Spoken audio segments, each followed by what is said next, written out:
السلام علیکم ورحمۃ اللہ وبرکاتہ۔ جب ہم اپنے آپ کو ایک بہتر مسلمان بنانے کی کوشش کرتے ہیں، دین پر صحیح پریکٹس کرنے کی کوشش کرتے ہیں، تو اکثر ہمارے اپنے چاہنے والے کچھ ناراض سے ہو جاتے ہیں، کیونکہ اب ہمارے طور طریقے ان سے مختلف ہو گئے ہیں۔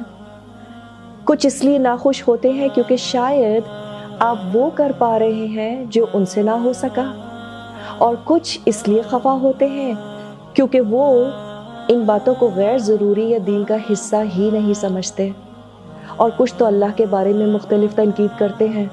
تو ہم ان سے کس طرح کے برتاؤ کی توقع کریں؟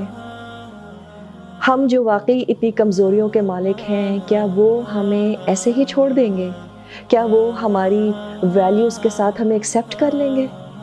ہمیں ضرور لوگوں کی تنقید کا سامنا کرنا پڑے گا، اور یہ تنقید کبھی کبھی بہت ہی تکلیف دہ اور دل توڑنے والی بھی ہو جاتی ہے۔ And sometimes it shows no sign of ending. اگر آپ کو لوگوں سے تعلقات نبھانے ہیں، ان کے حقوق ادا کرنے ہیں، ان کے دل جیتنے ہیں، تو انہی لوگوں سے تنقید کے لیے تیار رہنا بہت ضروری ہے۔ Be mentally prepared for it. ان لوگوں کی تنقید سے بچنے کے لیے تو انسان یا تو زمین میں کوئی ٹنل ڈھونڈ لے، یا پھر کوئی ایسی سیڑھی جو ہمیں ان سے دور آسمان میں لے جائے۔ جب تک ہم اس زمین میں لوگوں کے درمیان رہ رہے ہیں، یہ تنقید تو سننی ہی پڑے گی۔ تو اس لیے یہ ضروری ہو جاتا ہے کہ ہم ذہنی طور پر اس بات کے لیے تیار رہیں کہ ہم چاہے کتنے اچھے ہو جائیں، expect to be hurt, to be insulted and to be کرٹیسائزڈ۔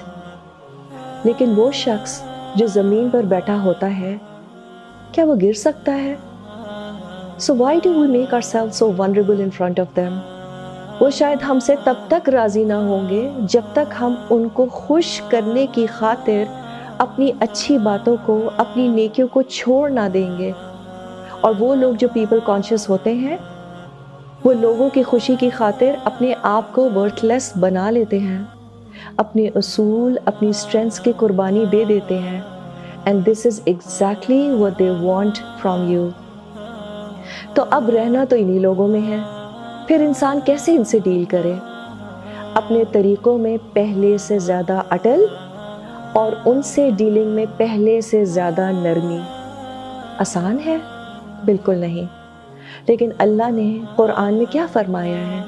ام حسبتم ان تدخلوا الجنہ ولما یأتکم مثل الذین خلوا من قبلکم؟ کیا تم لوگوں نے یہ سمجھ رکھا ہے کہ یوں ہی جنت میں داخل ہو جاؤ گے، حالانکہ ابھی تم پر وہ سب کچھ نہیں گزرا ہے جو تم سے پہلے ایمان والوں پر گزرا تھا؟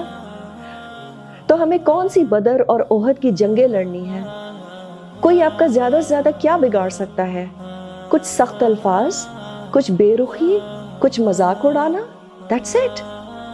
So if you are wounded by their words, forgive them in the most beautiful manner.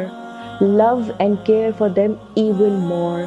Their disapproval for you will only increase you in your worth and merit۔ آپ ان کو چپ تو نہ کرا پائیں گے، لیکن آپ اپنے ایمان کی اسٹرینتھ کی وجہ سے ضرور اپنے اس راستے پر آگے بڑھتے چلے جائیں گے۔ Because if you desire to be accepted by all and loved by all, your desire is unattainable.